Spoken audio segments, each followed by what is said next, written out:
Good morning, everybody. So thanks for joining Good this morning. panel and discussion on policy recommendations that Indo-Americans have for the Biden administration. I would like to invite Rakhi Israni, who is our policy director, and she will be the host of this event. Over to you, Rakhi. Okay, thank you all for joining. The point of this session is really to define our asks as an Indian American community for the newly elected or the new Biden administration. There's been many times when politicians have said that Indians will give money, but they'll never actually ask for anything, and that's a big concern. And so I think that all of us have a very strong passion for not only being Hindu but for India, and I think it's something like this is important to kind of define exactly what our priorities are as a community when you speak to congressmen or the politicians or whoever it is, to educate them on exactly what are the priorities, not only for India, but, global concerns as they pertain to Indian Americans. So the goal is really to strategize. We'll present what our findings are. We'll present what we've kind of come up with. We will hear from Ambassador Pradeep Kapoorji and Rishi Kumar and a few others, and then we'll open it up for comments and suggestions and questions from everybody. So just to kind of start, I just want to introduce FIIDS to you. It's the Foundation for Indian Diaspora Studies. We're a think tank really to talk about issues related to the Indian American community, the Indian diaspora here in this country, as well as, with India in particular. I would like to introduce our both the ambassador as well as Rishi Kumar. Just to start off, Ambassador Kapoor has had a very distinguished career working with officials and leaders and policymakers on various continents, including Asia, South Asia, and Southeast Asia, Africa, Europe, North America, South America. He brings with him years of on-the-ground experience in countries as diverse as Tanzania and Nepal, Cambodia, France, Spain, UK, US. He's risen to the level of secretary at the Ministry of External Affairs of the Government of India. He's currently working as the International Strategic Economic Advisor to the Intellect Design Arena and a few other positions. He's also made significant contributions as an academic. He was the visiting clinical professor at the University of Maryland School of Public Policy, visiting scholar at the George Washington University, Elliott School of International Affairs, and diplomatic associate at Georgetown University School of Foreign Service. Thank you so much, Ambassador Ji, for joining us today. Thank you. I would like to also introduce Rishi Kumar. Rishi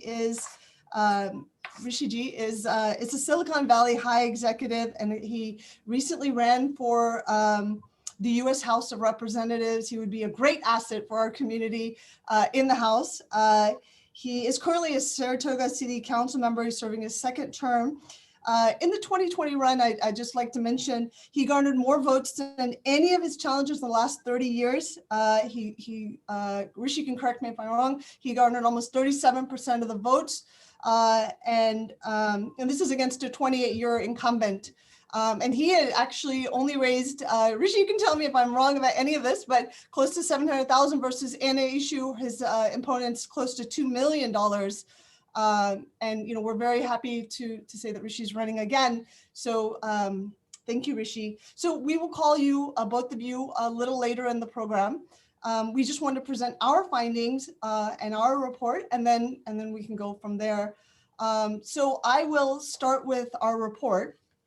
Let me share my screen.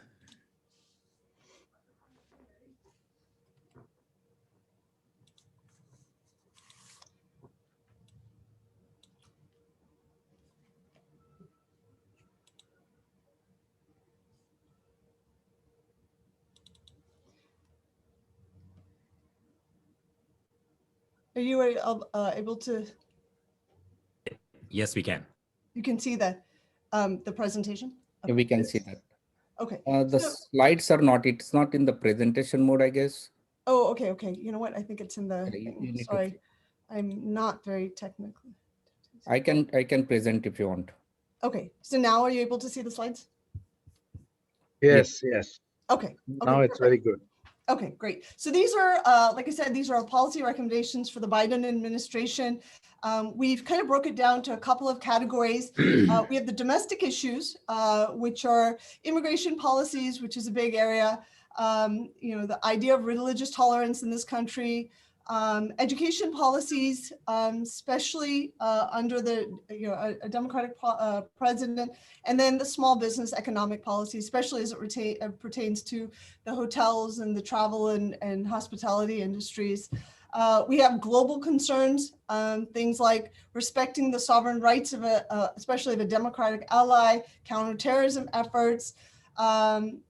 We have the Indo-US relations in terms of trade and strategy, South Asian policy with regards to India's role, in the geopolitical arena, Kashmir, and then bills and laws that have been passed by the parliament, and then finally we have world affairs, namely the Quad, the strategic importance of the Quad and the South China Sea. It'll be both me and Kandiraji that will be presenting this. I'll start with the immigration and the education area. There are three main things that we've defined with regards to the Indian American community. One is that, especially in this growing age of technology and the growing demands of this country and most developing countries, it's unacceptable that many of the engineers and scientists, many of whom come from India, have to wait, years, sometimes, up to a decade for their green card. And this obviously leaves their families and them in a very precarious situation.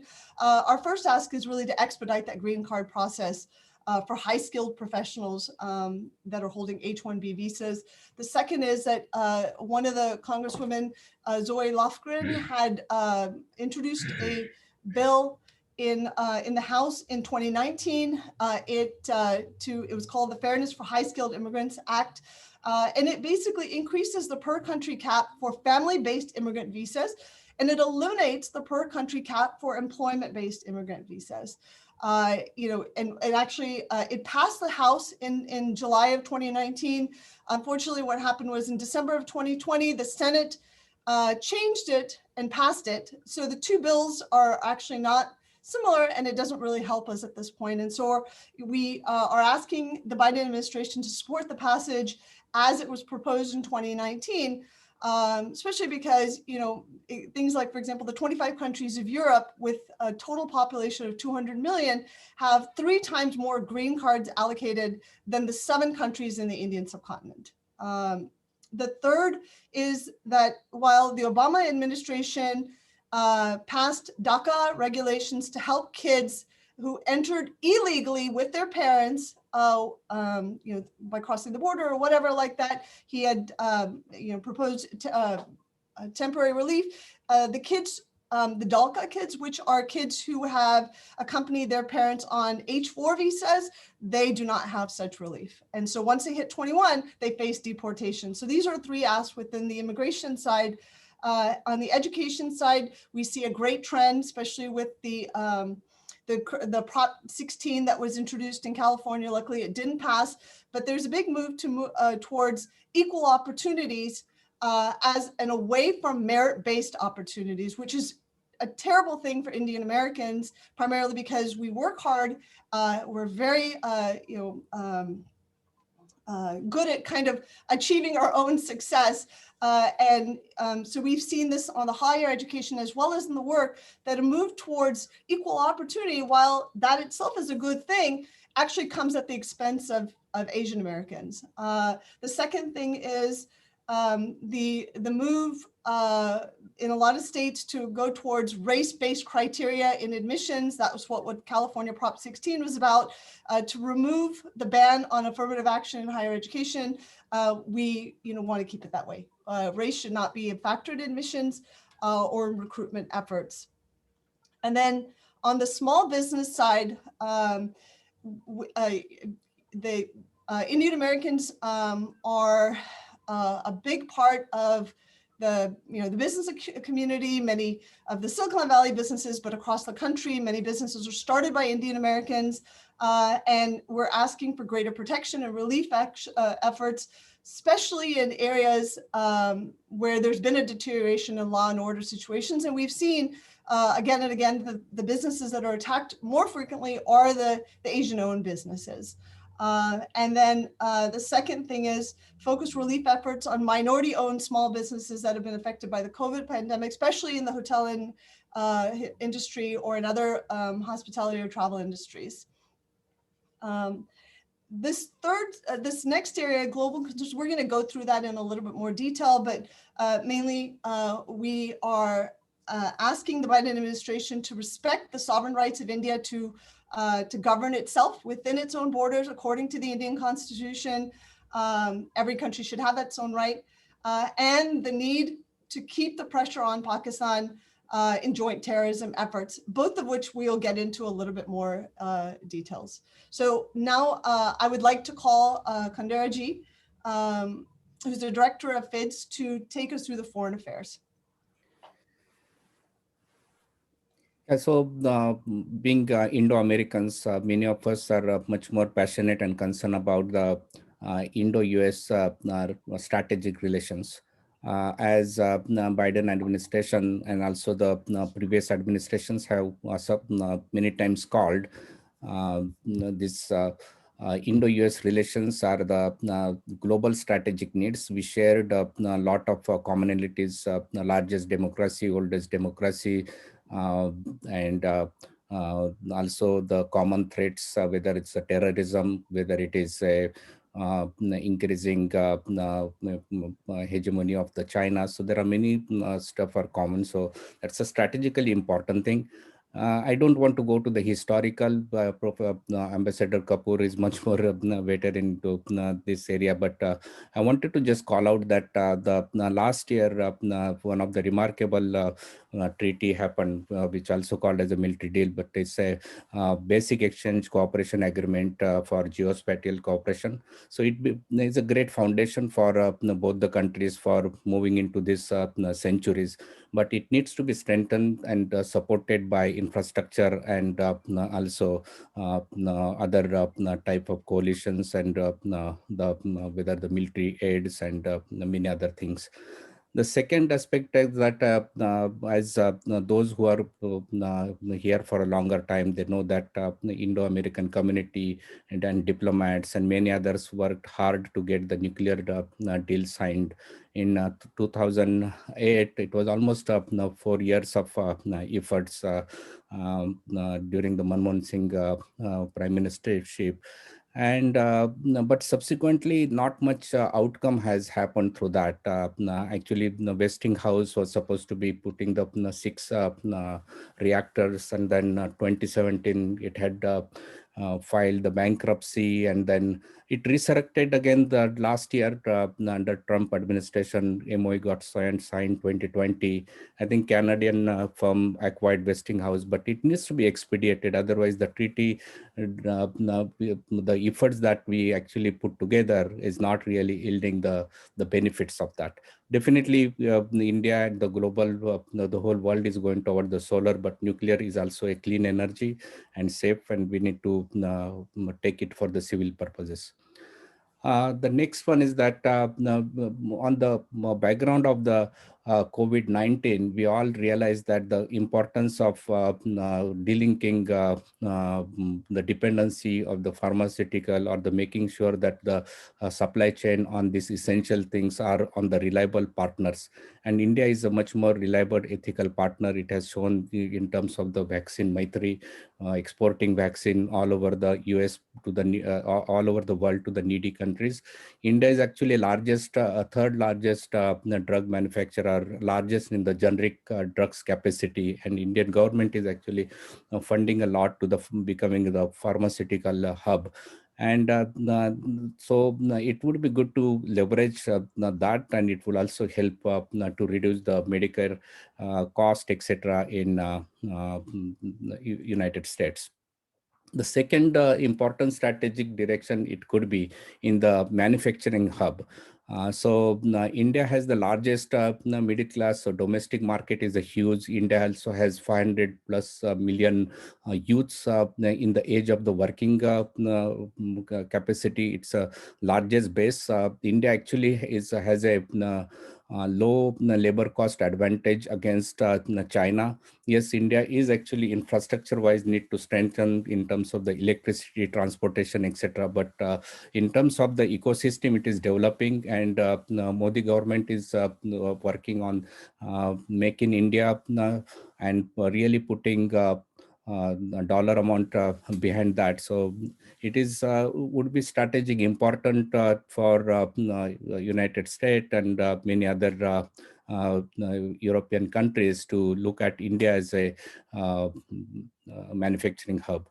And the last point that I wanted to call out is a new partnership opportunity is in the education area, not just in the online, but India is a huge education market. India actually provides 100% FDI in the education sector. So it's a great opportunity for the Indo-US universities to work together and also invest into that. Uh, that's a five strategic initiative wanted to call out. Rakhi, next. Yeah, so Rakhi briefly touch based on this the sovereignty of India's internal matters. Every country has a legal system, the lawmaking system process, and India is much more reputed. It's 75 year, this year will be the 75th year of the democracy, except for 2.5 years during the 1975 emergency time frame. It has always been upholding the democratic values, and it's a government has been democratically fair and fairly elected. Judicial system is also very strong and independent. India's military system is also independent and professional. In that way, if you really look at it, that India is much more stable and mature democracy. Such a mature democracy, when science some bills and passed over there, that needs to be respected. Coming to the specific three issues which are actually making a lot of noise in United States. One is the Kashmir, particularly abolition of 370, and afterwards there were some curtailment of the rights of the people over there, and a lot of congressmen and also people had talked about that, but wanted to update people. There are certain things get died down in the noise. One is that last year, the Kashmir, there was a very peaceful election. District Development Corporation's election was very peaceful. Now normalcy has restored, internet and etc. As also is back. Most of the leaders, they are back on the in the community. And why this was happened, we all know. I would not spend much more time, but Hindus and Muslim both from Kashmir are victims of the state-sponsored jihadi terrorism. And because of that, there are very the whole issues. The second is that the CAA, and there has been many cities in United States again and again some um, resolution get passed without really understanding what exactly this CA is there. But essentially, CA is it is an act where India empowers the refugees, the religious persecuted minorities from the neighboring Islamic countries, and who were facing the atrocities. So they fled the countries and they took the refuge in India. And this act is actually empowering the citizenship, those who entered before 2014. It is not about taking away anyone's citizenship. However, the propaganda over here is that as if this CAA is actually taking away the rights of Islam, Muslim citizens. So that's not the fact. So something that really need to be clarified, and make sure that the both this clarification plays well into establishing a strong Indo-American, Indo-US relations. And the recent thing is about the FIIDS bill. There has been protest in United States, and particularly in West Coast in California. And this FIIDS bill passed in Indian Parliament. It actually opens up farmers the global market, and it aligns with the kind of capitalist nature of the United States. It empowers the farmers in India. Their earning power is supposed to be going up. But at the same time, it is not actually affecting the existing system. However, the propaganda is that it is actually going to remove the minimum the guaranteed price, and also the mandi system, etc.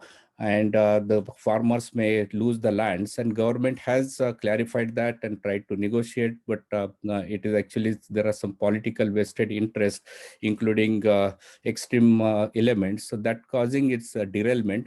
But without understanding all these issues, there is a propaganda is happening, and that's where there's some context needs to be put into these issues in the wider public perception of the United States. Next one. Yeah. Now, coming to the South Asia policy, two important aspect is that Afghanistan, and as we know that Ambassador Jalmai Khalidad had worked hard, and I know him pretty well. He worked very hard to get the treaty between US and Taliban deal. However, it was kind of bypassing the Kabul government, and also it didn't have the much teeth, because once the troops are out, there is no guarantee that Taliban will hold their side of the commitment. And that's coming true. There were some growing terrorist attack, and also recent report from US the Treasury Department also showed that the Al Qaeda is growing and reconnected with the Taliban. And so we actually support pausing the withdrawal, or at least the slowing the withdrawal, and retain at least some military presence, including the air base in Afghanistan, so that there can be a rapid deployment to uphold the democracy. We don't want Afghanistan to slide in the hands of the Taliban or the extremists. So we want Afghanistan to be prosperous, becoming a democracy. So that's why some minimal presence, whatever necessary to maintain that Afghanistan is actually a stable nation. The second one, which is the major area of concern that many of us has, is that the Pakistan. So Pakistan has been supporting jihadi terrorism, which exporting to both Afghanistan and mainly in India. So that's one aspect of that. Second is that the religious minorities in Pakistan has been persecuted for a long time. The population from 1947, the religious minority came down from 19% to 2%, and probably it could be much more lesser. And both, not just both, I said Christians, Hindus, Sikhs, Buddhists, all of them are actually victimized under the religious terrorism. So US needs to pay attention to that. So based on that, we have few things that based on the actually FAT had been put Pakistan into the grey list, and warned many times that they need to adhere to the deadline and fulfill the commitment. However, it's not happening. Even it was the latest deadline was February 21. That didn't happen. So we would say that Pakistan needs to be put into the blacklist. Second is that the Pakistan's the work with China on the CPEC, it goes through the India's claimed territory. In the Baltistan and Pakistan occupied Kashmir. So that it's also much more incursion in a way. And the last point is that the bilateral relations should be peaceful and with the dialogues. And good news is that I think just recently there is a ceasefire, but that's not actually the negotiation. It's just kind of a going back at the ceasefire level, but it needs to have some bilateral peaceful negotiation to both the countries can prosper.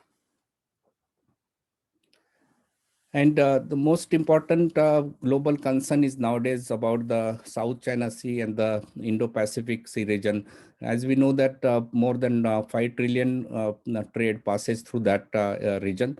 And China has been doing the hegemonic incursions in that area. Almost 16 different nations in that region has actually some issues, border dispute with China. China built a artificial island and then established a naval base over there.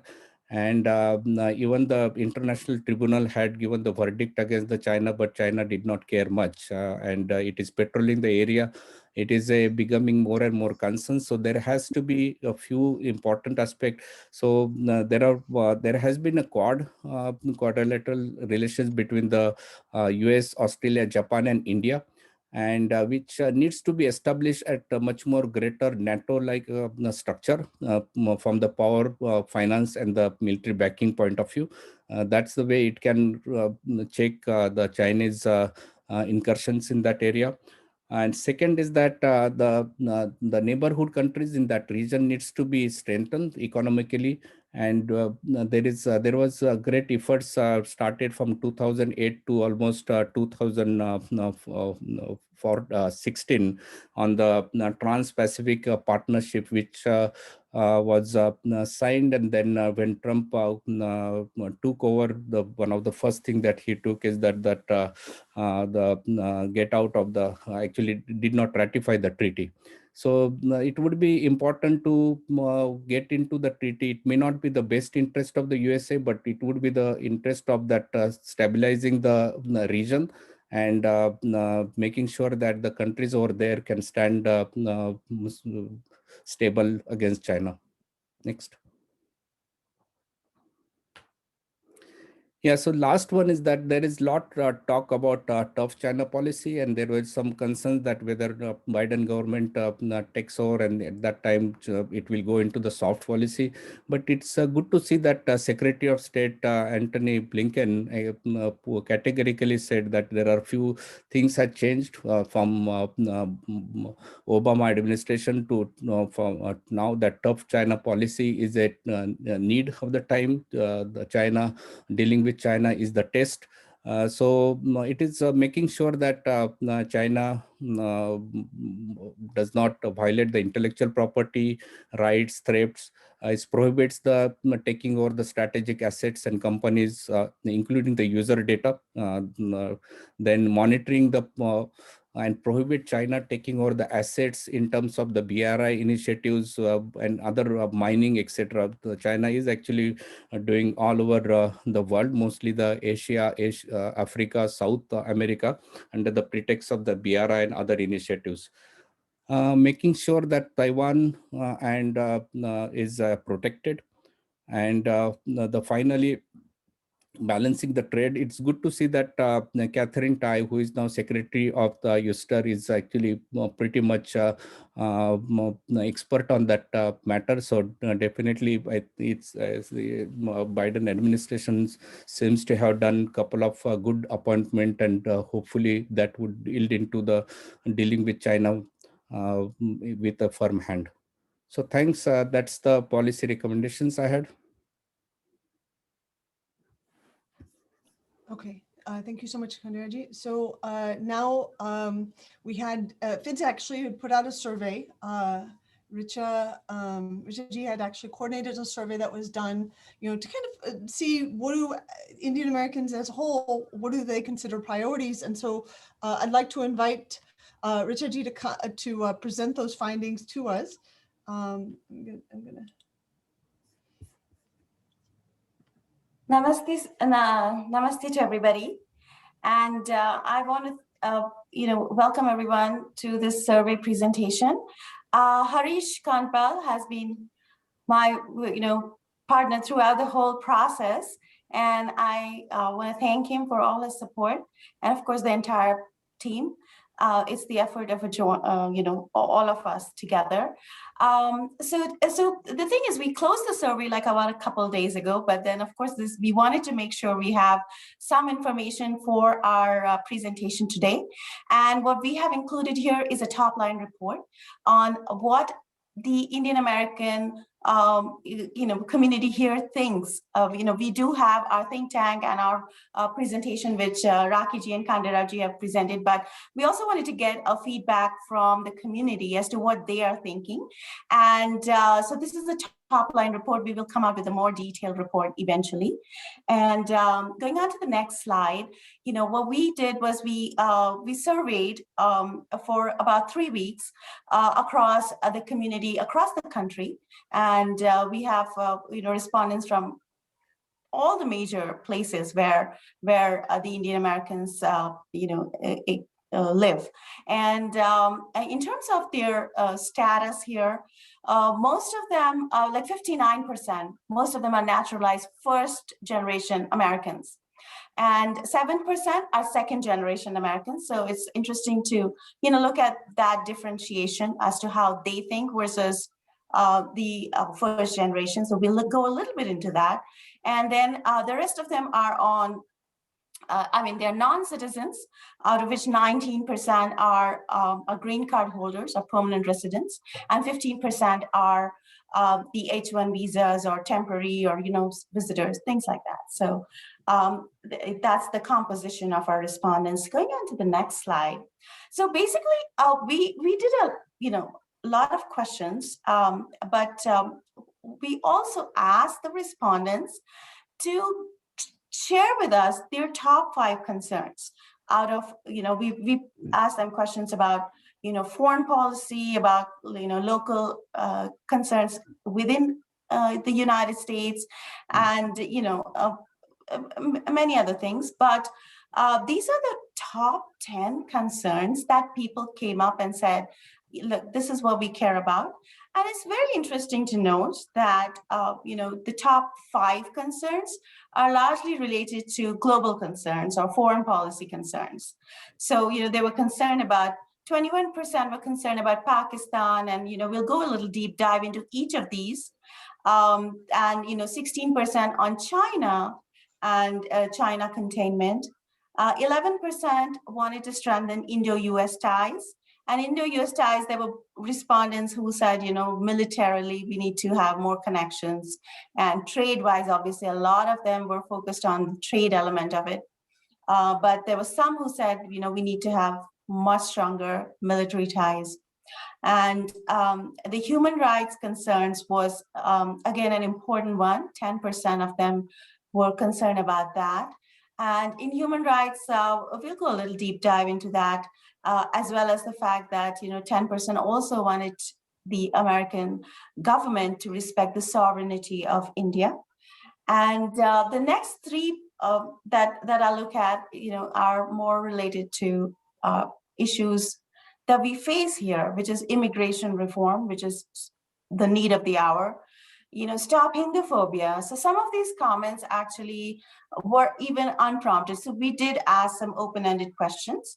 And then, of course, the green card rules, they want some amendments there. So those were like the top 8 questions, concerns rather. And then, of course, the 9th one was about terrorism and extremism. That's, people are concerned about that. And then also the 10th one is which was absolutely unprompted. It was not part of a questionnaire, but there was concerns about rising socialism and censorship, within America. So those, and I've included an 11th one. I don't know if people can see it. I can't, but it says health. So the reason I included that is because we did ask questions about, other local issues, that education, health, and whatnot. So, but the top 10 concerns were these. So I want to go deep dive, and yes. So I will definitely think we will go into that a little bit as we go further into the concerns. But I wanted to highlight that the 11th concern was health, or healthcare rather, because some of the local issues, I think the Indian Americans are sort of not expecting that much change from the government transition that has happened. So their concerns are largely, let's go into the deep dive and look into it. So what are they concerned about in terms of what Pakistan is doing, or what the Biden government policies may be? So they disapprove of the military ties and the aid to Pakistan. So that is one of the things that really came up, and I think the 34% actually, 43% were concerned about that. 43% of the respondents were concerned about that. There was a concern that Pakistan will again become like a more stronger terror factory with this kind of support in terms of aid and military ties. And I think the CAA has raised awareness on the plights of the minorities in Pakistan, because this became a big issue throughout the whole survey that we saw. People, about a third of them said that, we need to take care of the minorities and this needs to be addressed. In terms of China, I think recently the Pew Research came out, and there's a huge concern. 9 out of 10 American respondents were concerned about China. And in our community, I think 68% talked about China containment, that China needs to be contained. And there were many strong, comments about that. And of course, they were concerned about human rights in Tibet, and human rights of the Uyghurs, and in Hong Kong as well. And of course, Quad is an important issue for many of them. So about 13% said that, Quad may lose teeth under Biden because of some of their concerns in the manifesto of this government, the election manifesto. And the next point is about interference in India. So in terms of interference in India, I think the way people are concerned, it is a top 5 concern, first of all. And I think Kandiraj just pointed out some of the key points, that there is so much commentary going on Kashmir, and there's so much commentary going on CAA in the United States and the farm laws. Even though the Biden government has supported farm laws, there are verbatim quotes on CAA that the anti-CAA resolutions are quoting in the city council, where I think most of you are aware we are facing that challenge of anti-India or anti-CAA resolutions being passed. So that is definitely a big concern among the Indian American community, and almost each of these issues sort of occupy a third space in the minds of the Indian Americans as an important concern. Moving on to the next slide, I think these are more related to issues in immigration. So the first topic is immigration. In terms of immigration, if you see, there's huge interest in H visa, because I think there are a lot of people who are here on temporary visa, and there is a lot of, concern regarding the stamping procedure. I think H4 EAD, that was one of the issues that came up. And also, premium processing. Those were the concerns that came up for H visa. In terms of green card, there was a strong support for removing the countrywide caps on green cards. So that, and also to expedite green cards was an important issue. And of course, people were concerned that a lot of illegal immigration may increase under the Biden administration. So that was 10% of them talked about that. And in general, 19% wanted that there should be immigration reform. And I guess, there is a lot of scope there. The next point, like I said before, socialism and free speech was a completely unprompted topic that came up. And people's, about 65% said that there is rising socialism and propaganda going on. And 35% said that there is a rising big tech censorship going on. So it impacts freedom of speech. So I think this is, because it comes out unprompted, I think it's a top of mind on the minds of the people. And it's something to really highlight in our report eventually, because this is something I don't think we were that aware of or that we included in our policy considerations in our think tank. The next point is human rights. So again, the human rights that they're talking of is largely based in Asia. And these are, 57%, we're talking again of Pakistani minorities. So that focus, because of the CAA, because a lot of the media and a lot of the issues that are going on, people are really becoming aware of the fact that the minorities in Pakistan are not safe. And then, of course, China was a big concern, where, the Uyghurs and the Tibetans, so 14% said that, but 29% of them said that Kashmiri Pandits and their human rights need to be restored. They need to have support. So these are neglected persecution stories that they wanted to highlight. And again, some of them were unprompted, but this one, we did have some questions on that. Moving on, we will go into, like I said earlier, how does the second generation perceive things differently compared to the naturalized citizens or, the others? So what we found is that the top three, if you look at the top three, the most colorful ones, if you see the blue bar, that's all through, that is the second generation. And the yellow bar is the naturalized first generation. And if you look at the very first concern, I think student loans is a big concern among the second generation, because if you see that blue bar is on the positive side, and on most of the other concerns, except student loans, except DACA, the second generation are less concerned about these issues. Their biggest concern was student loans, actually, and DACA, which is what Rakiji just pointed out about, getting citizenship for the second generations, immigrants. So these were the two big concerns for the second generations. And student loans was also a concern among the H-1 visa community for whatever reason. Maybe there are students who transition on to H-1 visa and they're still paying student loans. So that was a concern.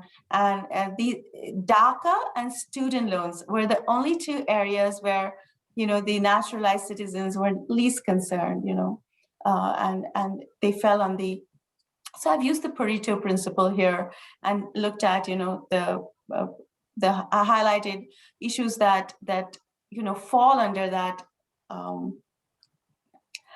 Right, someone is commenting that there is violence and discrimination is not that big an issue or concern. I guess the point is that this is relative, because what's going on is that, the top of mind concerns have become, because of all of this the anti-CA resolutions and all that, the global issues have become a bigger concern.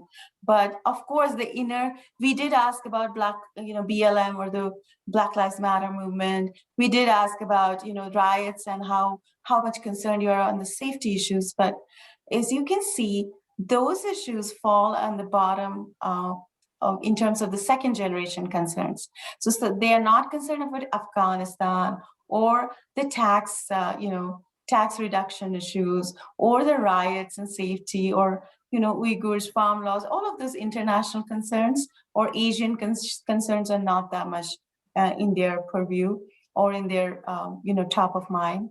Whereas if you look at the naturalized citizens, for them, those are big issues.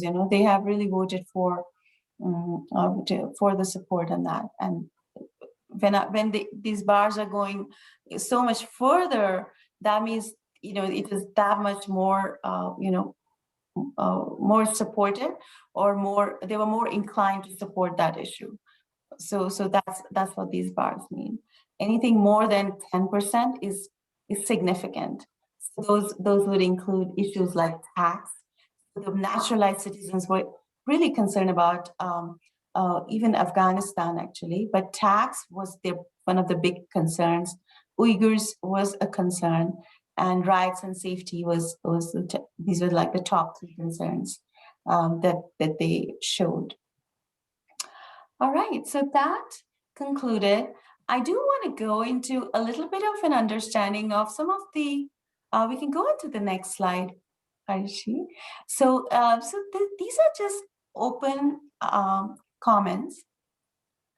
And right, Goranji, you've pointed out that there have been, there's been desecration of Gandhi statues. And the thing is, what happens with the second generation, largely I feel, is that they read a lot of, maybe the media, and they're influenced by their peer group. Now, if you look at the peer group, or if you look at the media, these topics are not covered with that much, intensity. So while for the, the naturalized citizens and all who follow the Asian issues and concerns, I think they have been very much more concerned about these kind of things. Whereas the second generation, I guess, that their influence, cohort is very different. So moving on to some of the last. We have like 1 more minute. Absolutely. This is a 1 minute, just three. So we have three slides, but these are points regarding just what they think. And, it has, like I said, a lot of it is about socialism, and, they're concerned that there's a lot of censorship, and don't go too left was one of the comments. And, there needs to be an open conversation on race relations. So moving on to the next slide, which they recommend strong policy pro-Israel, strong tough action on extremism and terrorism. And extremism largely was concerned with local, like we have seen some hate crimes around the country, and then of course retaining military in Afghanistan. These were the open comments that came unprompted, some of them. And the last slide that I have is, they want to support family-based migration, and also social security benefits after 10 years on the H-1 visa. So these were all, again, unprompted, and support India for permanent membership in the Security Council. So with that, I think I conclude the presentation. Thank you for all your questions. And we will be coming up with a more detailed report eventually. Perfect. That was wonderful. Thank you so much, Richa. Thank you. So now I'd like to ask Ambassador Pradeepji to say a few words or comments on the report and the survey results. Thank you very much. Thank you, Rakhi. Thank you, Richa. And thank you very much, Khanderao Khan Sahib, for putting together this dialogue. I congratulate the FIIDS. Now, what I feel about this report and this dialogue and this survey is the following. That the first challenge is now going to be how to communicate these results to a wider audience. In particular, when I say wider audience, what is in my mind is the policymakers. That is the senators, the congressmen, the administration, the White House, the civil society in the US and in India, the media in both the countries, the Indian diaspora here and the American diaspora in India, the wider American public overall, and the second generation of the Indian Americans here. That's also a very important constituency. So how do you continue to engage with the stakeholders and build on the narrative is also a very important aspect, which requires a lot of thought and attention and action. Now, about the aspects of policy recommendations to the Biden administration beyond what you have mentioned, I will try not to repeat what has already been said so that we save some time and we move ahead. As diplomats, we are trained to uh, analyze situations in different dimensions. And being an engineer from IIT Delhi earlier, I tend to put it into sort of distinctive categories so that it becomes easier for the listener also to understand. Now, first I would look at the political aspects of the policy recommendation. If I have to put it together for presenting it to, for example, Biden's team, Joe Biden's team, then I would put together the economic aspects of the policy recommendations. Then I would put together the strategic aspects in that category. So political, economic, strategic.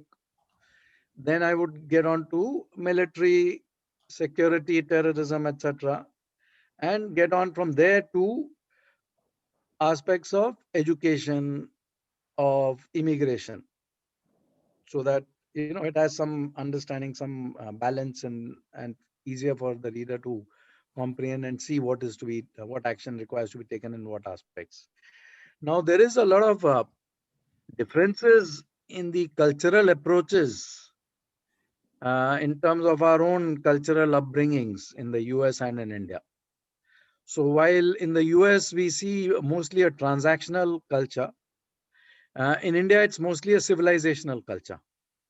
So the dialogue, while it is very good at the political level between the two countries in so many ways, yet it is also stilted in many ways, because as being Deputy Secretary Americas in the Ministry of Foreign Affairs and in various other capacities, including Joint Secretary SAR and Acting Director General of the Indian Council of World Affairs, and in other capacities also, including as a faculty member here in Georgetown University when I was a young diplomat, I saw that it was not easy to have this very comfortable dialogue between the two sides because of our different approaches as we come to the table. One side is talking in a different way, one side is listening in a different way. So what has helped the dialogue process in the recent past is firstly the presence of the Indian diaspora in very large numbers here, and their presence in important domains of academics, for example. I don't know of any university in the United States today where we don't have Indian professors or some deans of Indian American origin or presidents of US universities who are Indian American. Then if I look at, most of the other areas like the White House administration, the number of advisors who are of Indian origin are there, quite a few large numbers. They could be better quality and they could be better numbers, but yet they are there. There's no doubt. This is probably the largest numbers in any administration so far. And then if I get down to more specific aspects, for example, like in India also, it is not that India is totally blame-free. We have our own baggage of history. And as Prime Minister Modi mentioned once, we have our hesitations of history, which we have to overcome. So we are not very outspoken or forthcoming or categorical about our statements. Even on the recent issues in Ladakh, where America was supporting the Indian position very strongly, I had to repeatedly emphasize in my TV interviews on the Indian channels that with all this American support, for India not to even acknowledge or appreciate or mention a word about it is something very strange, even for an Indian origin diplomat sitting in the US, to hear a total deaf silence in Delhi. So that sort of action and reaction also needs to change to become a more proactive situation politically. But on the whole, people to people conversation is very good. I've been told by the Indian embassy representative today that the numbers of US diaspora in India has also increased very significantly. It's now probably 80,000. So which is a very heartening figure, because I've been fighting for it for a long time, because what I saw was to encourage this dialogue between the two countries. We have a presence of a large Indian diaspora here, which is like ambassadors of India to the US. But we need a similar ambassadors of India in the US who are US origin citizens. So once they are here, after having lived in India, they become the spokespeople for India, and it becomes a much easier conversation between the two sides. Now, coming on to the economic side, I have a lot of recommendations to make beyond what was already discussed in the policy areas. One is that if the US government, for example, now what do I see? If I see it as an observer of the two countries, the two scenes, the global scenario, we are at a very critical inflection point in history of the world. It is an era when it was, everything was moving ahead quite peacefully, quite well for the world stage, till suddenly everything went topsy-turvy. COVID happened, China's rise is happening, and it has been threatening the US on every front. I don't know of any front where China is not the biggest threat to the US. Now, can the US manage the Chinese threat on its own? No, it cannot. Economically, militarily, strategically, politically, anyways, it cannot. So, what does the US need to do is to shore up its strengths and its defenses and its partners and its people who will support the US position. So, if there is a good US India understanding and a US India dialogue, it will help both the countries very, very phenomenally. So, coming to the economic aspects of our relationship, what I would like to say is that the following would be very useful. This is also, what I'm saying is also actually based on my discussions with a lot of my colleagues who are current diplomats also.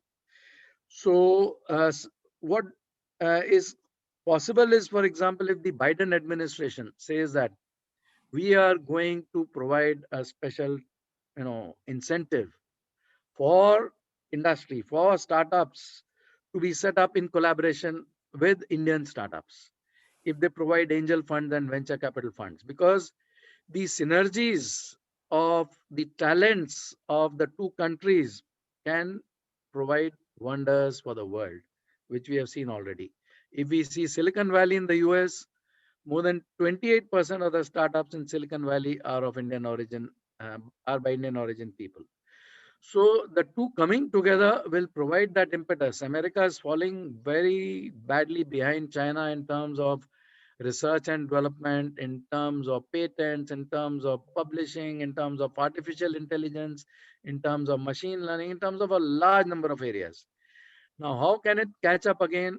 If I see a scenario where there is strong partnership between India and the US, along with the other allies of both these countries, because India brings in a lot of strength as a leader of the developing world, because India's voice carries very, very far in the developing world, and the US voice carries quite far, and a little less far now after the travails with the earlier administration, but in the Western world.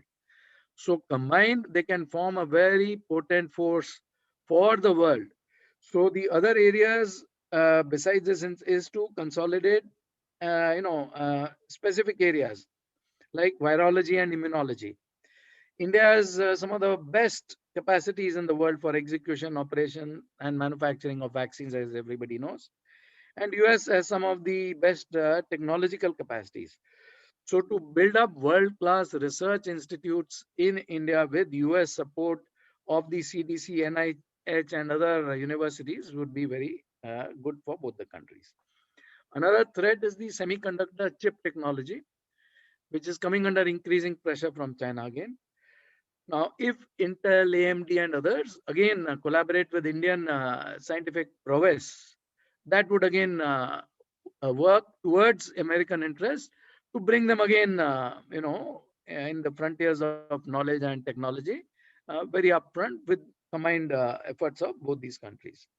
Like the IITs were set up with collaborations and partnership.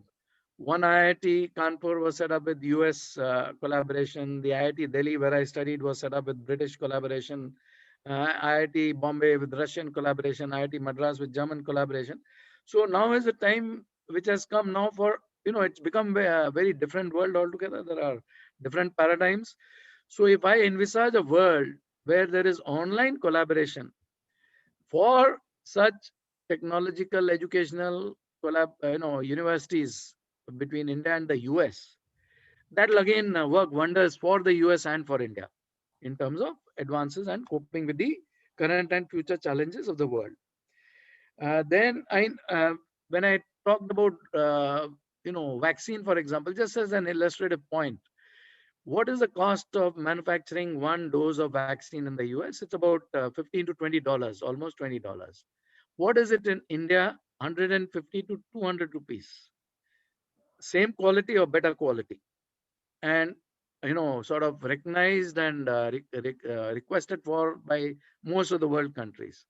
How much is that in dollar terms? About maybe $2, $3 instead of $15 to $20. So you have that sort of margin of cost competitiveness and cost effectiveness. So besides that, if I talk about the most important aspect in the economic sphere is the supply chain disruptions which we saw with the COVID. To overcome that, India being a country which has a population which is slightly more than China already, as per my data sources, it has crossed 1.4 billion, whereas China is less than 1.4 billion today. Now, it is the only country which is capable of standing up to China, as we have seen in the last few years, even militarily, economically, or otherwise. It has the depth, it has the content, it has the capacity, and it has the confidence, it has the resilience.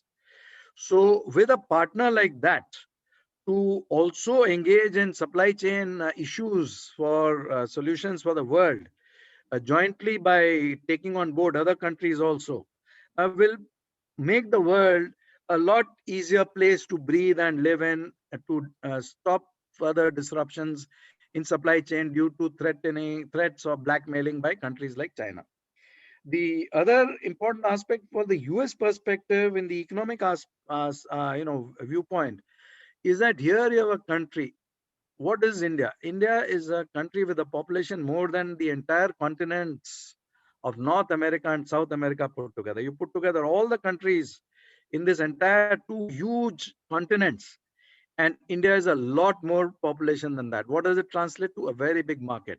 So if I see at the segment of the rural community in India, I work with Wheels. Wheels is organization, Wheels Global Foundation, which stands for W for water, H for healthcare, E for education, E for electricity or energy, L for livelihoods, and S for sustainability. So we work in the villages, mostly in India and also in the US, and we are being requested to do work in other places, also other countries.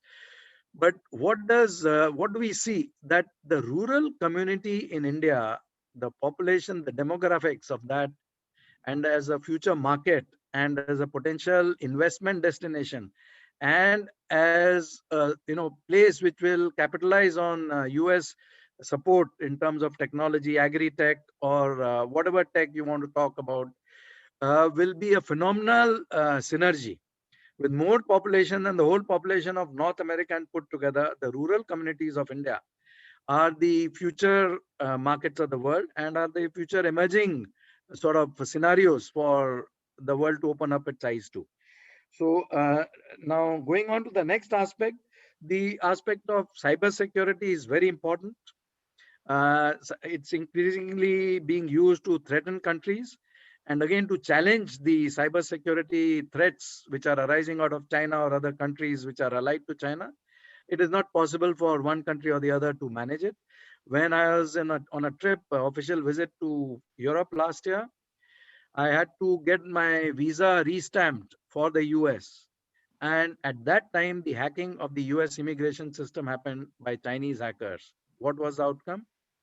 For about 10 days or more, almost 2 weeks, not a single embassy of the US globally, all over the world, could issue a single visa to a single individual, whether he was a prime minister or a president or anybody.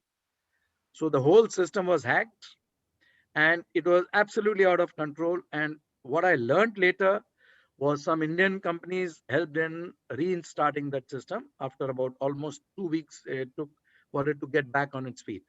I was at the University of Maryland, like Raki mentioned, and one day suddenly we hear that the entire power, there is an outage, there's a blackout as we call in India. And later, informally, I learned that was again a matter of hacking. And the whole of the Washington, DC area, the capital of the US, the University of Maryland, which is on the outskirts of the capital of US area, everybody was asked to evacuate. We were asked to leave our offices by noon, and the traffic was chaotic on the road. There were huge queues of cars that were trying to reach back home because the lights had been switched off through cyber hacking during daytime. You can imagine what panic would have been there during nighttime. In the recent hacking of the blackout and the outage in India, again, it has been traced to Chinese sources. So those sort of scenarios are going to become more and more. I don't need to get into those threats. What I want is to limit myself to policy recommendations. So getting together these two countries together, even in that area, would be good. Coming on to military, already Quad has been discussed by Khanderao Sahib very well. I thank him for that. But what I would like to say is that the Biden administration has to be conveyed that what is required is to strengthen the Quad, is to consolidate the Quad, is to give it more teeth, not only militarily, but as an arc of democracy, to expand the membership as an arc of democracy, so that the future sea lanes, marine lanes, etc., are safeguarded. Now, Raki mentioned very clearly earlier that Indians have supported in the campaign process also both the sides, Biden also more than the Trump side, very significantly more. I used to be talking to some of my friends from the IITs who would tell me, oh, we are having this fundraiser for Biden, or we have just had this fundraiser for Biden. So, in 1 hour, we had about 40 top IIT and other individuals here, Indian Americans, and we were able to raise $3 million in 1 hour. I said, did you raise it, or did you commit it, or did you send it? He said, it's already sent through credit card information, $3 million in 1 hour to the Biden administration. So I asked him, what was the ask of this group in return? And he started thinking about it. He said, well, there was no specific ask, as Raki said. So I said, in future, what should be our ask? So I sent out messages in writing to a large number of organizations in the US that if we are giving these sort of funds, and another organization sent another email to the Indian diaspora, $10 million we have supported the Biden administration campaign funding. So what I said is, in future, what you can at least ask is, when you send these checks or these amounts by credit card or whatever means, say that some portion of this money, whatever percentage you want to say, 50%, 100%, 20%, 60% of the campaign funds we have raised for you should be for Indian American advisors on your campaign teams and Indian American officers and executives in your administration in important capacities. So at least this is a very simple ask which you can make, and you can say that this is to strengthen US-India ties, because for the US, India is the priority strategic partnership country today. So for strengthening US-India ties, we ask of this. And it is acknowledged by the strategic community, it is acknowledged by the political community, it is acknowledged by the academic community that India is a priority country. Because when you see the India caucus in the Senate today, which is the biggest caucus? The India caucus. For how many years? For many years. With chairs from both the Democrat and the Republican side. Both of these chairs, co-chairs, write to the president always. They wrote to President Obama, they wrote to President Trump, and they will also write to President Biden, I'm sure, in the next few weeks or months, that on India relations, we are totally bipartisan, or we are totally non-partisan. We will support it 100% completely from both the parties. So there is one issue on which the political elite of US is very, very clear, which they have been conveying in writing to the administration. That is the US-India relations. So if it is accepted and acknowledged in writing, then for the Indian Americans who are donating such large amounts, to say that to strengthen US-India relations, and this will also, if the FIIDS, for example, puts this as a very important policy recommendation, it will strengthen the hands of the Indian Americans working with the administration, some of whom are, not the best ones that we would recommend, but many of whom are very top quality, most of whom are very top quality. So it would strengthen the hands of people like Joe Biden, who has worked personally with Prime Minister Modi during the Obama regime, and with all the other administration people. Because even when I used to hear a lot of criticism about the vice president's attitude towards Indian issues, Kashmir, CAA, NRC, etc., and her statements, well, they need to be corrected. She has not been somebody who has taken a lot of interest in international affairs. That is not her forte so far. But after becoming the vice president of US, you learn on the job, and she may have faced a lot of pressures and issues when she got married to an Afro-American, because I have seen Indians in the African continent and other places, when if even a single individual used to get married to a Afro-American, it would lead to a lot of very difficult environment in their homes and in their communities and in their societies. Now she may have faced that sort of environment, and that may have also made her a little bit neutral towards India.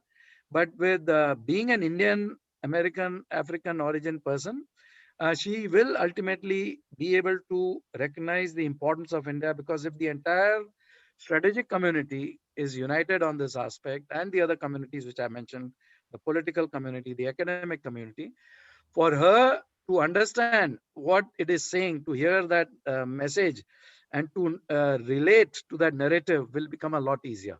So we have to facilitate that. We do not have to antagonize a person like the Vice President of the US, Kamla Harris. We have to own her. She is one of us, and we have to handhold her in terms of international relations, in terms of India's importance on the world stage, in terms of India's importance for the US. We have to encourage her to open up her mind and thought and learning and understanding of this important relationship. And that is what will help Joe Biden also, because Joe Biden is intrinsically quite clear that India is a very important country.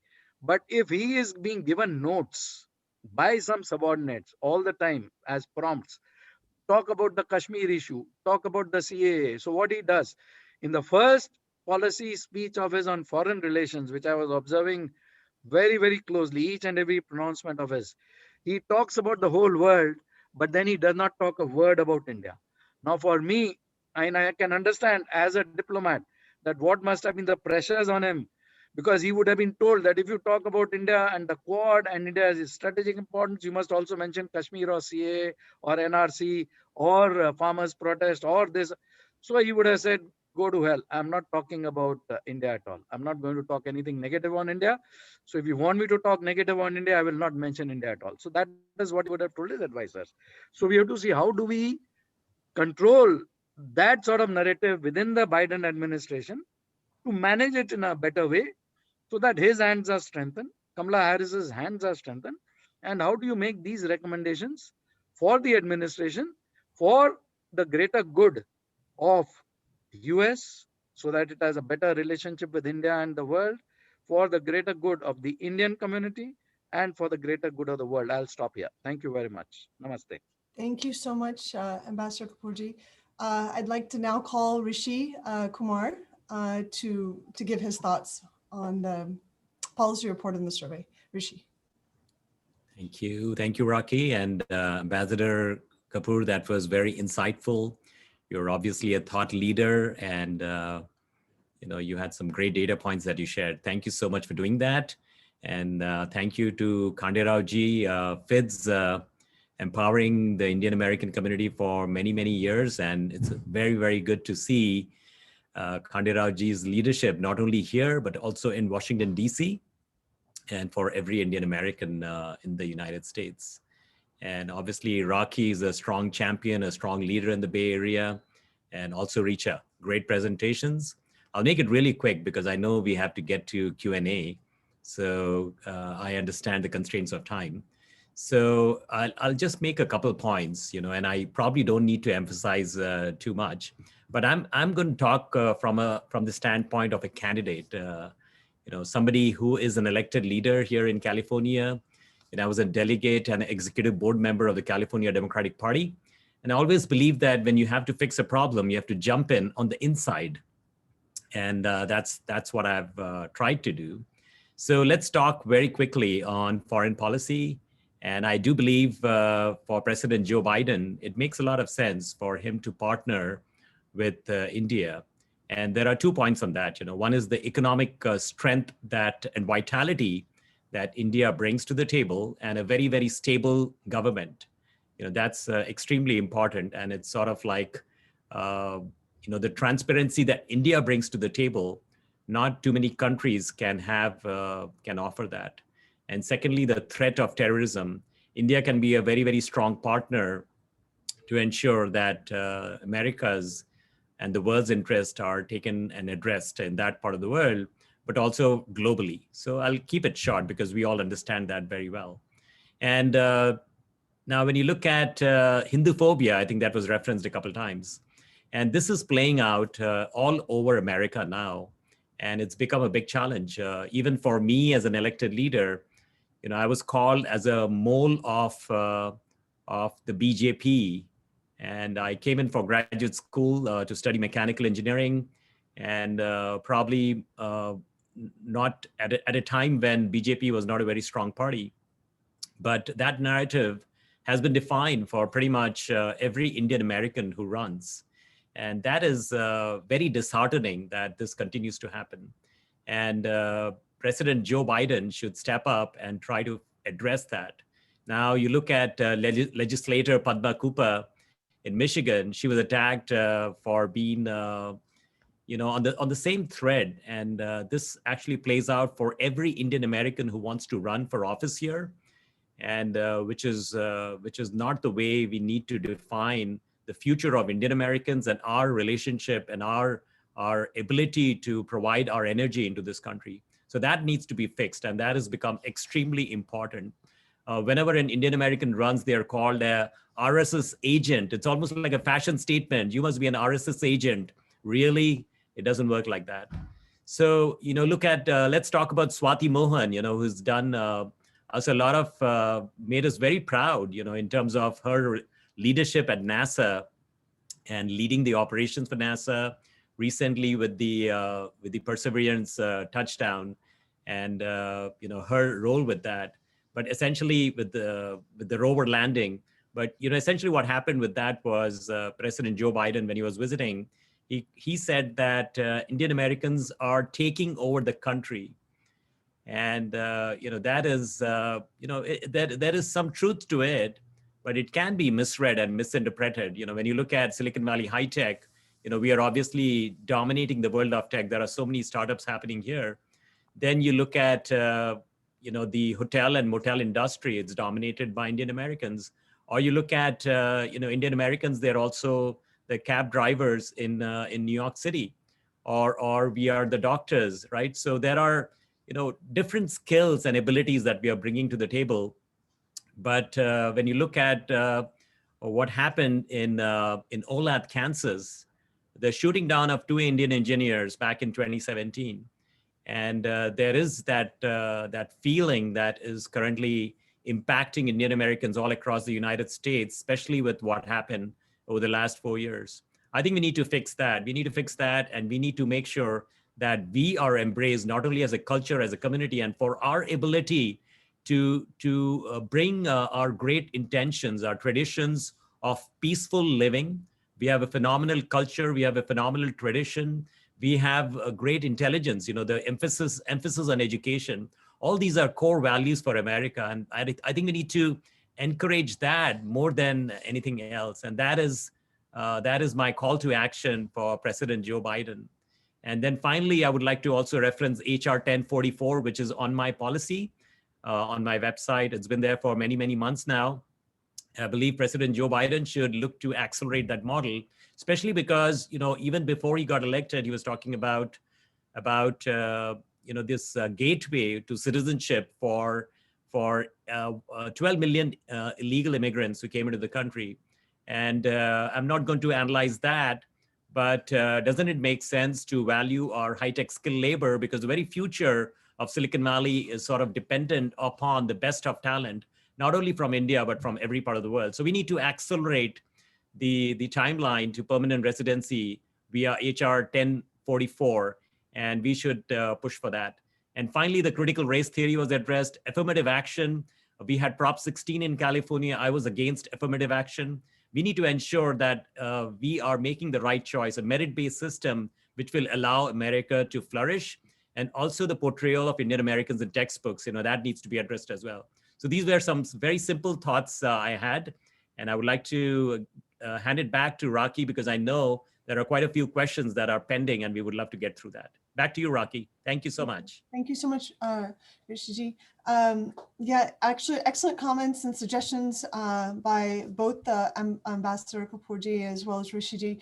I just wanted to, before we open it up for questions, we have representatives from the Asian American Hotel Owners Association, Kalpesh Joshi, as well as the American Association of Physicians of Indian Origin, Dr. Sampath Shivangiji. I wanted to invite both of them just to speak for a minute or two on their thoughts as as our policy recommendations pertain to their specific communities. I'll start with Kalpesh, if you could say a few words.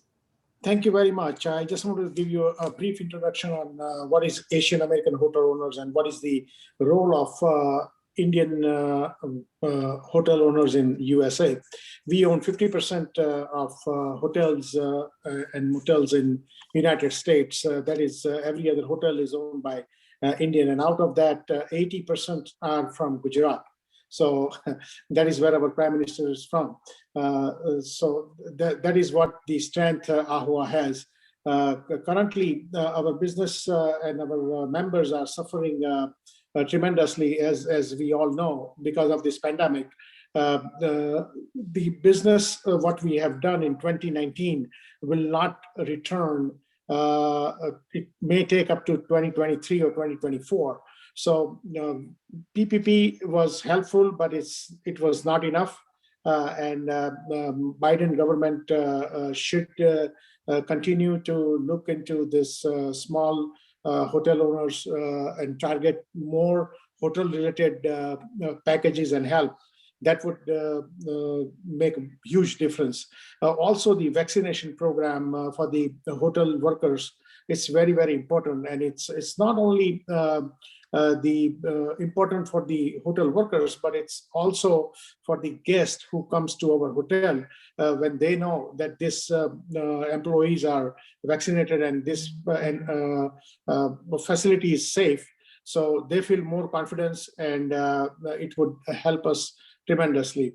So besides than that, thank you very much, and thank you for giving me time to speak with all this dignitary, Mr. Ambassador.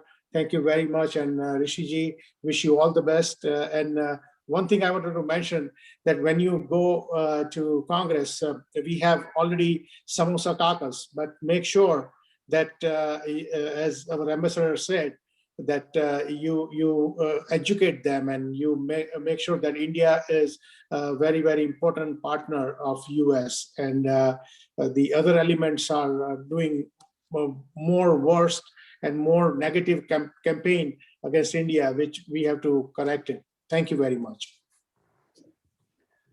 Dr. Shivangiji. Yeah. Good afternoon again, Ambassador Kapoorji, Kanderaji, and Rishiji. It's a great honor to be with such an elite community of Indian Americans and Indian citizens in New Delhi who have joined us. I have three remarks I would like to make shortly. First is, you must have read in recent news media that India is called less democratic, less free country in the world.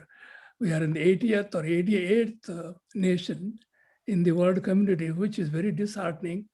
And it made me very sad that day. I want your views on that. Of course, I'll put up all the questions so that we don't have to go back and forth. The next one is, we may want your views on arrest of, it's very little political, may not be well liked by the present government. I'm part of the system, but arrest of Disha Ravi and recent some of the propaganda that the sedition laws are freely used. We want to be above all such a nonsensical views on by many. How do we avoid? How do we go forward? We move forward to be a better nation in the world. And lastly, you had mentioned about Kamla Harris. Yes, I'm not very fond of her, but that's not the way it's going to be. Probably she'll be the next president of the US. The way it's going, and she is talking to all the world leaders. Biden has given her great opportunity, and I'm a physician. He is not doing really well with his health. So it may be, she may be the next president of the United States in the next election.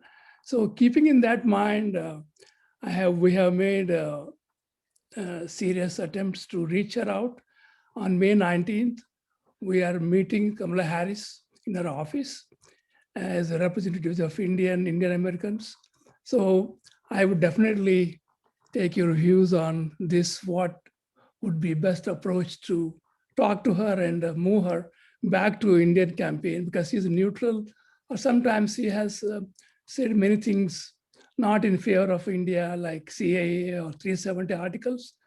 And more than anything, we want her to be at least part Indian American, not entirely African American. With that few remarks, I would welcome your ideas and views. You are, expert on this issue. I want to hear from you, both from you, Kanderaji and Ambassador Ji, as well as Rishi Ji. If you have to offer anything, please let us know. Thank you so much. Thank you so much, Dr. Isha. Thank you, Raki, for giving me the opportunity. I appreciate Thank you that. so much for speaking. If either Ambassador Ji or Rishi Ji, if you guys have any comments on any of the things, otherwise I'll open it up to everybody. And if anyone does want to say, we're going to limit comments because we're already kind of over. We'll just limit comments to 20 seconds just for questions. But if anybody would like to say anything. Well, I think it's a good idea to have an open discussion because Dr. Sampath Shivangi has raised very important points, and it's a good idea to have the whole group discuss that.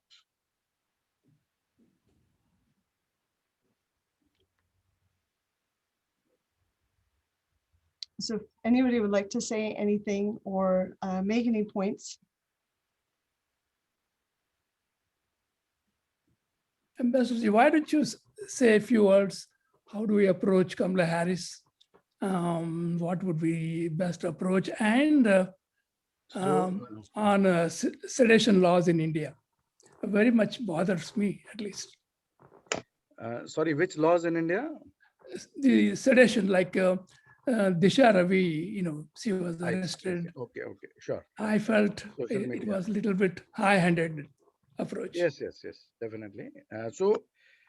I would much rather hear from people like Suresh Shenoy, who are great minds in the US and who have been very actively involved with the scenario here. But just before I request him to come in and pitch in, just one quick comment I'd like to make is that if there have been people who have helped their campaign in a significant way, US being a transactional society, when you meet her on May 19th, you should take some of those people to meet her at that time, and then try to make her, talk more and listen to her views rather than antagonizing her or saying that why did you do this or why did you say that. So keep on listening as to why she's where she is currently, and take along a lot of literature about India. Yeah, you can take a lot of literature about India, hand that over to her at that time, and invite her to India as Indian diaspora people, that when she goes to India for an official visit, you would also like to support that visit in so many ways that you can. So all those things will make her feel comfortable, because as I said earlier, I can tell you my own personal example. When I was working in Africa and Tanzania and Dar es Salaam, there are the Indian diaspora in Africa is very, very huge. It's one of the maximum in the world. South Africa, Tanzania, Kenya, Namibia, Uganda, etc., etc. And it is mostly very well respected, very well accepted, very well acknowledged. And they are the teachers, they are the professors, they are the industrialists, they are the business people, they are the doctors, they are the professionals, they are the lawyers in the South, in the African continent. Now, one young Indian lady called Lakshmi, she got married to a black in Kenya, and that news spread like wildfire in the whole of the continent. Now, there were Indians who were very rich, and they had mistresses who were African Americans, and they had children who were African Americans. And these ladies would be respectfully looked after with an independent house and money and education and everything. And some of those children of these Indians with African women have become very prominent global leaders, like Salim Ahmad Salim. He became the head, the Director General of the OAU, Organization of African Unity, etc. So there were a large number of such Indians. And it was not something which they kept too much behind the curtains. It was acknowledged and understood by a lot of Indians. But as far as marriage was concerned, it was a very strict taboo. So I don't know of any other Indian in that era who got married. Now, if Kamla Harris had got married at, whatever age she got married, and there may have been taboos in her family, South Indian Brahmin family, etc., it would have impacted her thinking of India also to a significant extent.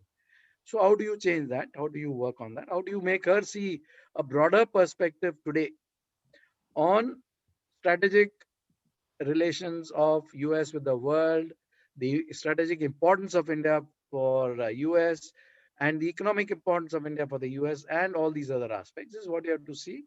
So take along some people who can talk authoritatively on these aspects in a nice, positive manner, not in an aggressive manner, is what my recommendation would be. And Suresh, I would request you for your inputs also.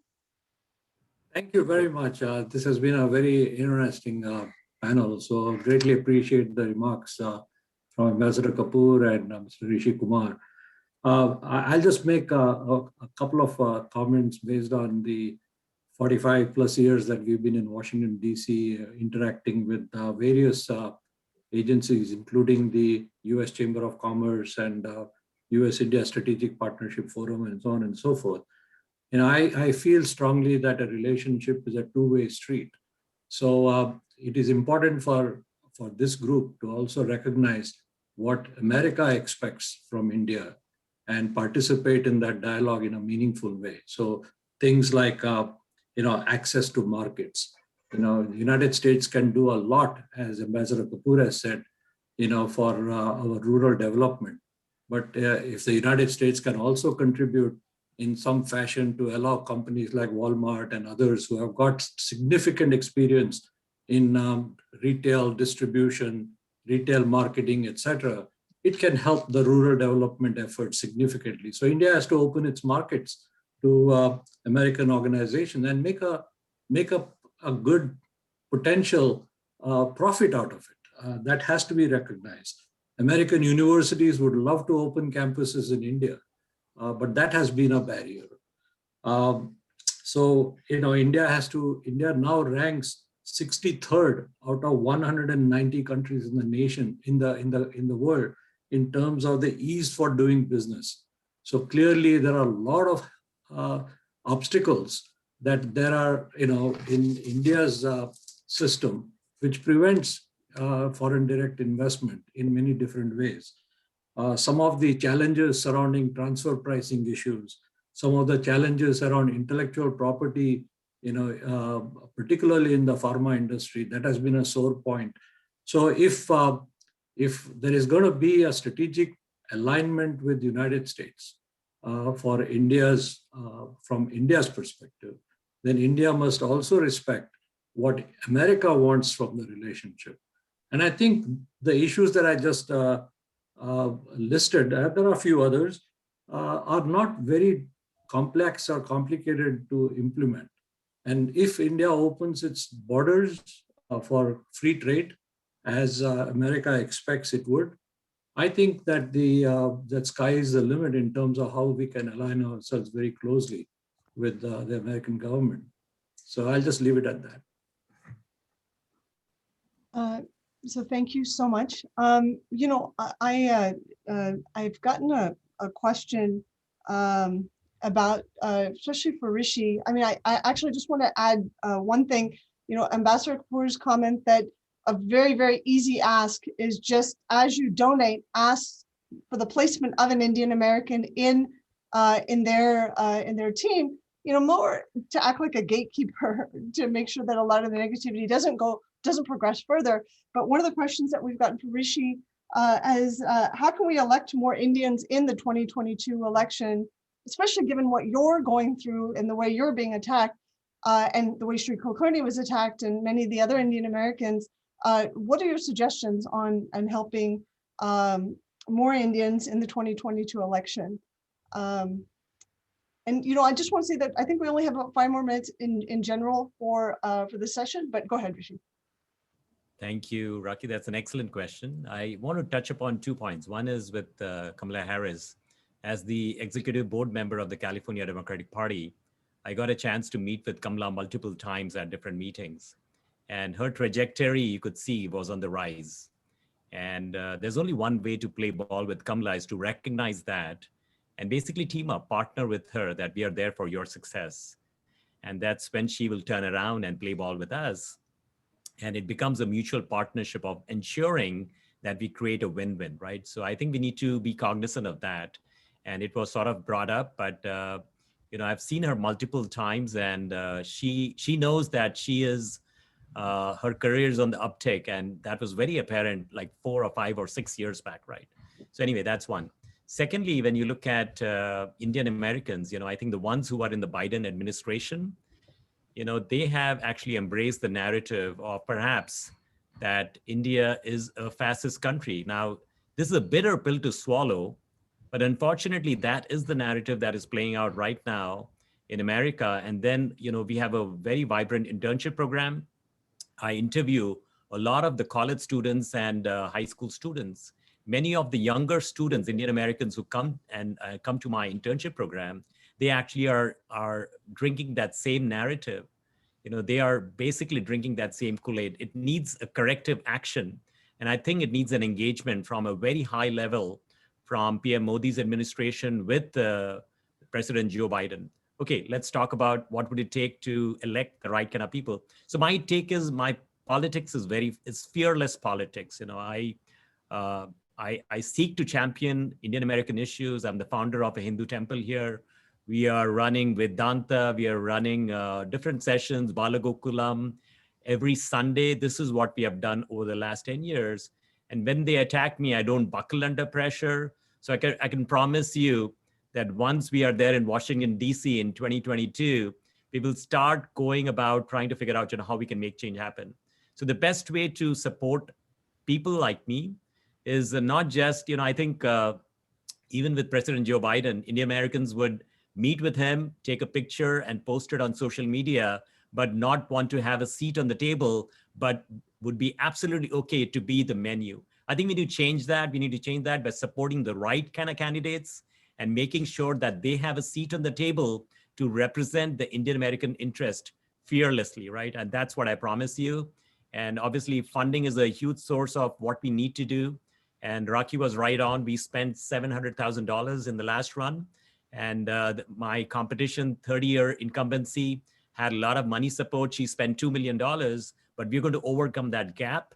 But, you know, I think I'm really looking for guidance on policy, anything else, because I respect the leadership, the years of experience that all of you have. And anything you can share with me, I would be very, very happy to hear that. Thank you. Thank you, Raki. Thank you so much.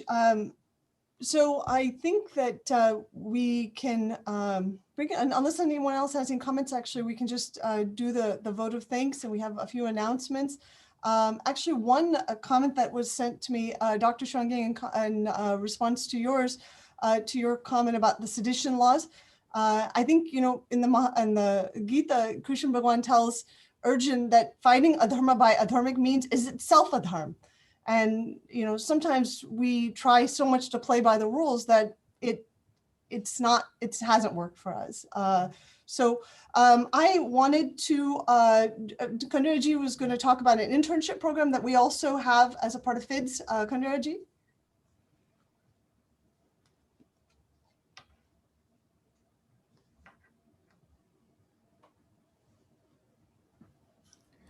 Thanks, I Rakhi. think you're So, muted, quick Kandiraji. announcement. As Rishi mentioned, that internship program is very important to build the capacity within the community.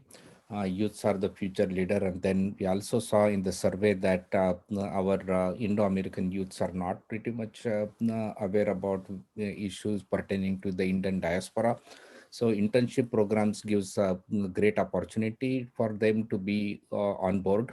I understand what are the issues and priorities, and so when they get uh, active into either in the social life or business or profession or even the political aspect, if they are interested in, they have the perspective, and so that's the main purpose of it.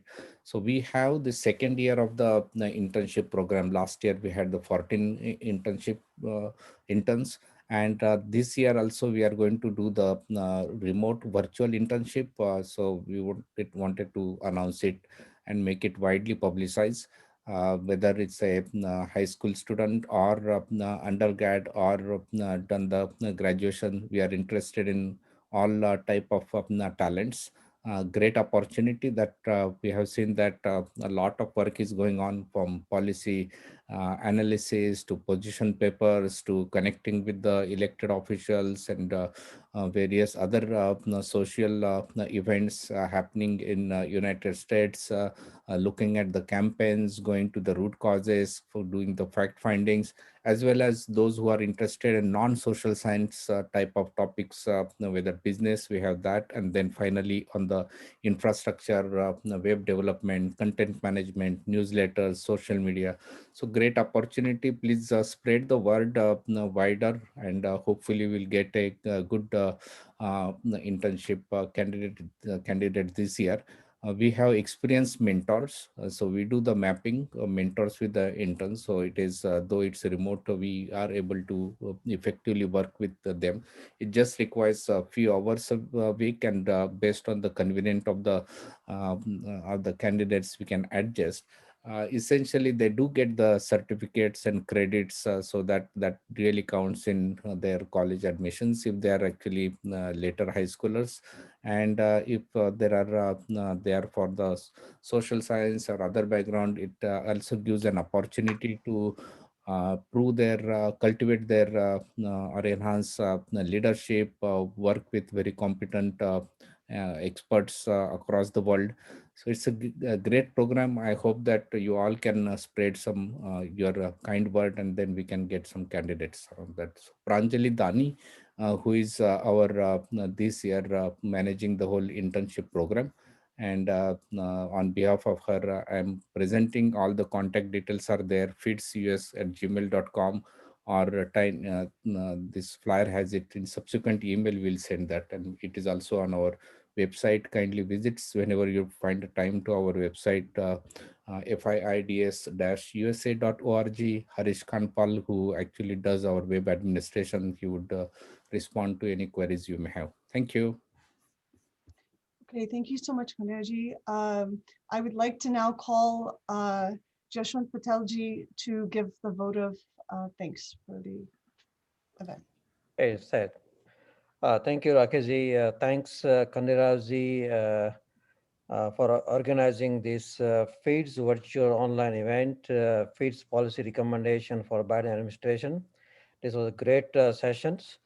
I thanks particularly Rakeshji for giving the Indo-American policy concerns, the detail about the domestic issues, global concerns, US-India relations, and world affairs. I also thanks the FIIDS, thanks the Ruchaji for deep dive into the concerns area for the today's topic. We especially thank respected Ambassador Pradeep Kapoorji for giving us really detail about the our current topics, particularly art of democracy and India-US tie. Thanks to the council member Rishi ji for giving your, you are from Democratic parties, and it's so nice to hear from you about your concerns within a party and what should we do.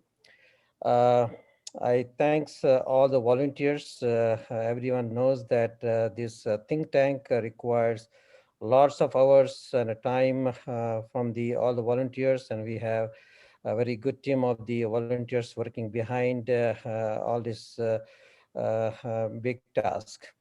I thank the FIID thanks particularly Kalpesh Joshi ji, Gujarati from the hotel industry, and the concern. I myself physician, but I'm also accidental hotelier being Gujarati Patel, so I know what is important for our particular industry. And being a physician also, I thank Dr. Sampaji for really raising the real concern as a physician. And thanks all the attendees who are here for more than an hour to listen to these very, very important topics. It is our duty to pass on this message to our community. We are struggling to get our Indian Hindu Sanatana Sanskriti knowledge. There was a question from one of our attendee here about the knowledge, and I can assure you that we have now Hindu University of America trying to organize, so we also learn who we are and where we come from. But the most important thing I learned today is instead of seeing a Democratic Party or Kamla Harris in a different way, we have to change our approach and how we can go in positive way to take the advantage for not for us, for United States of America, India, and for the whole world, as we believe in Vasudhaiva Kutumbakam.